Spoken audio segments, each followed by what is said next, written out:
most people still think spending more on a watch means getting a better watch. They were wrong 10 years ago. They are still wrong now. The difference between a plastic quartz collaboration and a grand complication that costs 150,000 euros has almost nothing to do with telling time. These are the 7 levels of new luxury watches. Level 1, fashion and hype quartz. The Swatch and Omega bioceramic MoonSwatch sold at retail for 250 euros to 300 euros, and it traded on the secondary market for 400 euros to 800 euros. This is level 1 in a single cultural moment. A bioceramic case contains roughly 1/3 ground plant-based matter mixed into plastic. A Swiss quartz movement costs a fraction of what Omega's mechanical calibers cost to produce. The dial layout is lifted almost directly from the Speedmaster Professional, one of the most iconic watches ever made. In 2022, people queued for hours outside Swatch boutiques. Pieces flipped on secondary markets for 2 or 3 times retail within the same weekend.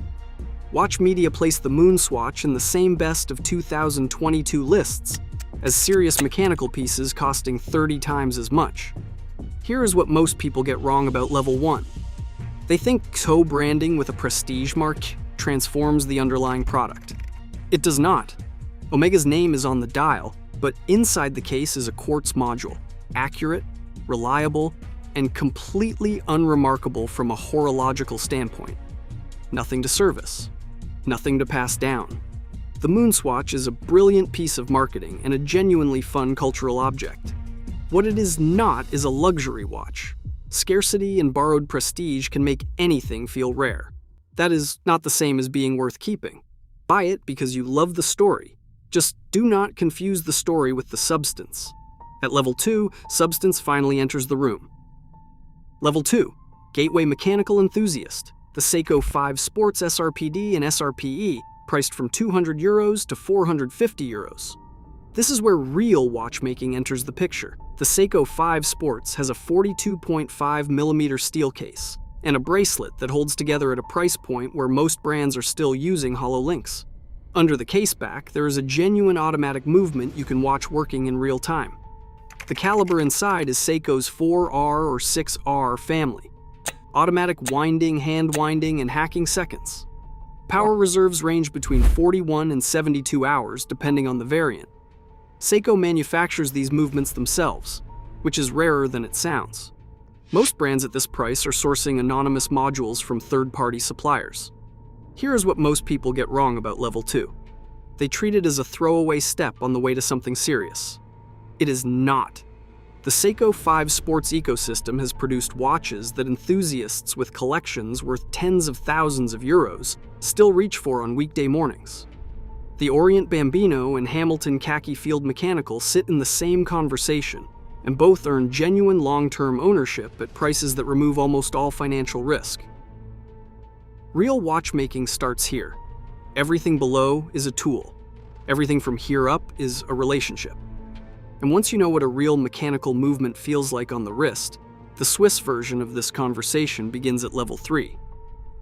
Level 3, entry Swiss, real brand, real engineering. The Tissot PRX Powermatic 80, 700 to 1,000 euros. This is where Swiss-made starts carrying real weight. The Tissot PRX Powermatic 80 is a 40mm integrated bracelet watch, with a case architecture that echoes designs costing 5 to 10 times more. It has thin lugs and a clean 1970s-inspired profile. It runs on an 80-hour automatic movement, which holds up in daily use without the weekly winding ritual that shorter reserve movements demand. The bracelet integration is genuinely resolved. Many micro-brands at twice the price are still struggling to get that junction right. Here is what most people get wrong about level 3. They think they are paying for a logo. What they are actually getting is a well-regulated Swiss movement, proper finishing quality, and a design vocabulary borrowed from watches that define the category. That is not badge value. That is design competence at an accessible price. The Longines Spirit line sits nearby in this tier. Tudor's Black Bay 58 sits just above as the next logical step in finishing quality and brand positioning. This is often the smartest first serious Swiss watch anyone can buy. But from here, the logic shifts. At level 4, specs stop being the point. Design philosophy takes over entirely. Level 4, enthusiast, luxury, design as the product. The Chopard Alpine Eagle, 41 XPS, Monte Rosa, pink, priced between 15,000 euros and 20,000 euros. Now we are in completely different territory. The Chopard Alpine Eagle, 41 XPS, has an 8mm thin case in lucent steel, A223, a proprietary alloy developed in-house, harder than standard steel, with a subtle warmth in its finishing that standard 316L simply does not produce. A dial in Monte Rosa pink changes character entirely depending on the light.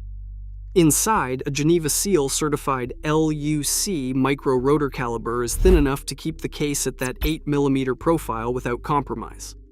Here's what most people get wrong about level 4. They try to justify the price on a specification sheet. That is the wrong framework. On paper, this watch has less water resistance than a dive watch costing a quarter of the price. None of that is the point. You are paying for a proprietary steel alloy, a Geneva Seal movement, dial work that took more hours to produce than most watches at this price point will ever see on a service bench, and design architecture that is identifiably Chopard without borrowing anyone else's language. Only spend here once you genuinely know what you prefer, because at level 5, you are no longer buying a watch for what it does. You are buying one for what it means. Level 5. Icons and cultural objects. The Rolex Submariner, 41mm, costs 9,100 euros to 10,000 euros at retail and 13,000 euros to 16,000 euros on the secondary market. This is icon territory. The Rolex Submariner has 300 meters of water resistance, a ceramic bezel, and inside, caliber 3235, with a 70-hour power reserve, a chronergy escapement, and a level of robustness that has made Rolex movements the benchmark for long-term reliability in the industry. The Submariner has been in continuous production since 1953, worn in circumstances ranging from professional diving to heads of state to film sets. That level of cultural penetration cannot be manufactured by any advertising budget. Here is what most people get wrong about level 5. They assume they are primarily paying for status. What they are actually buying is an object that will still be immediately recognizable, fully serviceable, and contextually relevant in 30 years. That combination, cultural longevity plus engineering durability, is genuinely rare in any category of object. The Tudor Black Bay 58 delivers most of the Submariner's appeal at a lower price. But if you are choosing one watch to carry through decades without questioning the decision, the Submariner will not embarrass you. Only climb to level 5 if you intend to keep the watch long term. This is a commitment level, not a trading level, and what comes above it no longer lives comfortably on a wrist at all. Level 6. Haute horlogerie, the irrational made beautiful. Patek Philippe Grand, complication, 200,000 euros to 500,000 euros plus. Now we are in a different conversation entirely.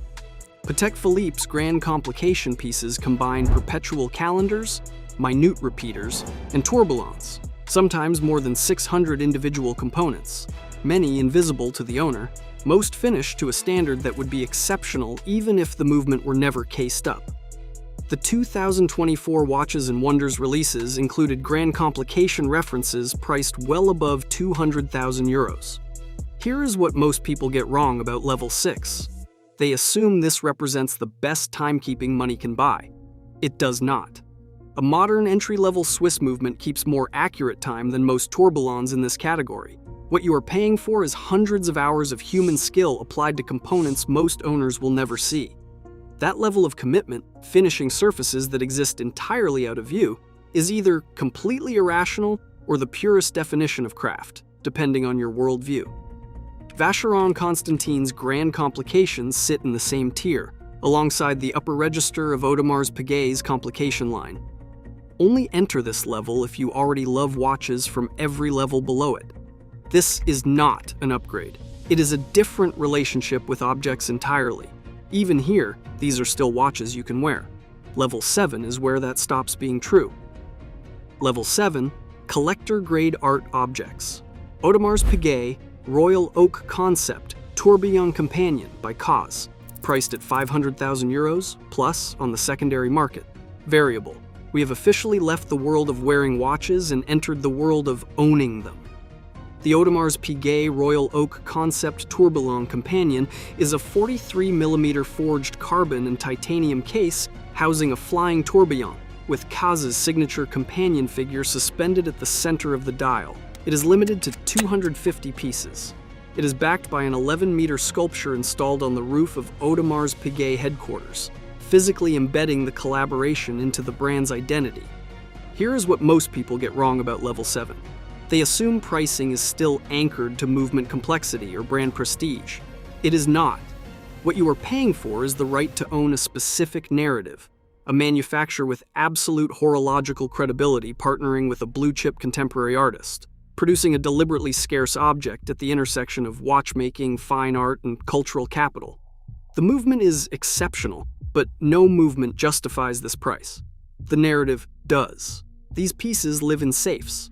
The wrist experience does not scale with the price. What scales is scarcity and the perfectly calibrated desire of a very small, very motivated collector base. Unless you are deliberately building a collection as a financial and cultural portfolio, skip Level 7 entirely. That allocation buys 4 or 5 exceptional watches from Levels 3 through 5, worn across different years, different chapters, different versions of your life. So, where does that leave you? The sweet spot is still Levels 2 through 5. That is where real value lives, where engineering, design, and meaning overlap without requiring you to treat a watch like a fragile asset. Everything above Level 5 is diminishing returns on the wrist. Everything below Level 2 is disposable. The best watch is still the one you actually wear. Like and subscribe for more.